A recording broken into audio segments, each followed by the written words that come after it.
What up, guys, and welcome back to another video. Jay Mansion here, and today we're going to break down Chainlink and Swift's partnership on CCIP. I'm going to explain it simply so you have a good understanding and so that way the video is condensed. If you are interested in a deeper breakdown on this, go check out our Know It Alls channel. We did a deep dive on Chainlink and the partnership with Swift. Before I jump into this, guys, make sure you subscribe if you haven't already, which a lot of you haven't, obviously. So go ahead and subscribe right now. I'll wait. Thank you. And make sure you leave a comment.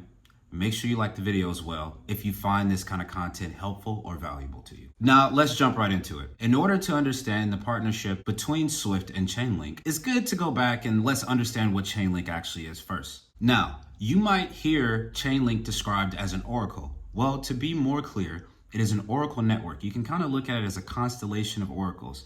And the reason it's set up that way, because if one oracle network goes down, it doesn't really affect the thousands of other oracle networks that exist on the platform. So it eliminates that single point of failure at the second layer, which will be inside of the oracle network. And what an oracle network does is it allows you to access off-chain data and bring it on-chain. In other words, it allows smart contracts to access off-chain data feeds, such as it could be as simple as the weather, payment information in terms of payment systems, real estate transactions, and or real-world asset prices that exist off-chain in the traditional financial world. So a simple way to remember what an oracle network is, it brings off-chain data on-chain, to keep it very simple. Now, you can probably see why I'm so bullish on an asset like Chainlink, because it's something that's absolutely essential to the space in terms of continued integration of DeFi and Tradfi. Moving on to what Swift is. SWIFT, as an acronym for Society for Worldwide Interbank Financial Telecommunication, is essentially a messaging system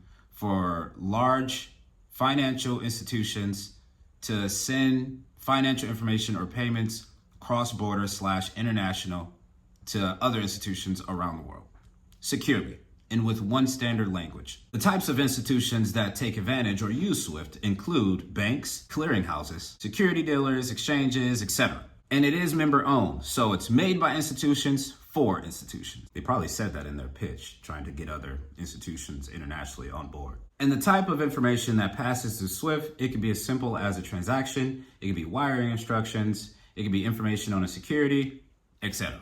So look at it as information, not just payments. Now, what's CCIP?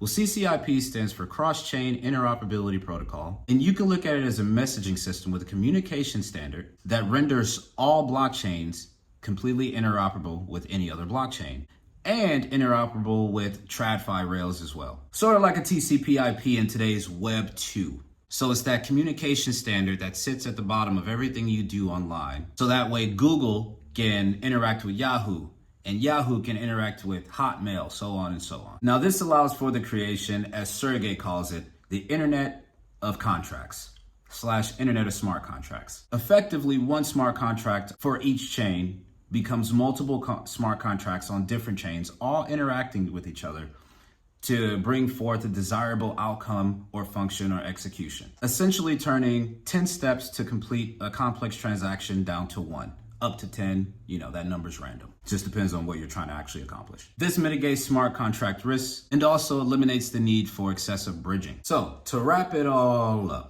Cross-Chain Interoperability Protocol, or CCIP, is a communication standard / standardized protocol, however you want to look at it, that takes interoperability and puts it on steroids, allowing any blockchain to communicate with any other blockchain seamlessly without any added extra steps. And this would allow for cross-chain lending, lower transaction cost overall. It will allow you to optimize the yield that you're generating in DeFi. And it just opens up a bunch of doors in terms of tokenization. And the fact that Swift is already member owned by very large institutions around the world, obviously that'll help with the adoption, bringing more capital into the space. Now guys, of course, if you enjoyed this video, once again, make sure you subscribe, make sure you leave a comment, make sure you like the video. If you want to chat more, click the link in the description. And guys, as always, I'll see you on the next one.